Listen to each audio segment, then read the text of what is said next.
আমার কথা হচ্ছে যে ভাই শান্তির জন্য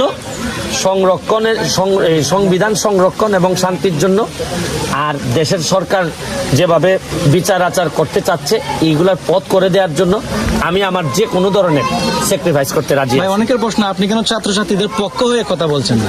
আমি এখন বিষয়টা হচ্ছে গিয়ে যে আমি তো সবসময় ছাত্রছাত্রীদের পক্ষে, কারণ এরা কোটা সংস্কার চাইছে, আমিও চাইছি। এরা বিচার চাইতেছে, বিচারও চাইতেছে। এখন এরা চাইতেছে যে যা চাচ্ছে তাতে মনে হইতেছে এরা সরকারের পদত্যাগ চায়, জননেত্রী শেখ হাসিনার পদত্যাগ চায়। তারা এমন সব কথাবার্তা বলতেছে, বকাঝকা করতেছে ফেসবুকের মধ্যে।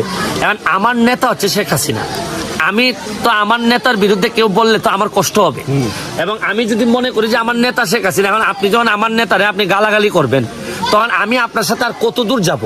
এখন আপনি আস্তে আস্তে যখন আমার বুকের উপর উঠে যাবেন, তাহলে এখন যদি আমি ছাত্রদের পক্ষে, ছাত্ররা ধরেন আমার পতন চায়, যে আমি কি আমার পতন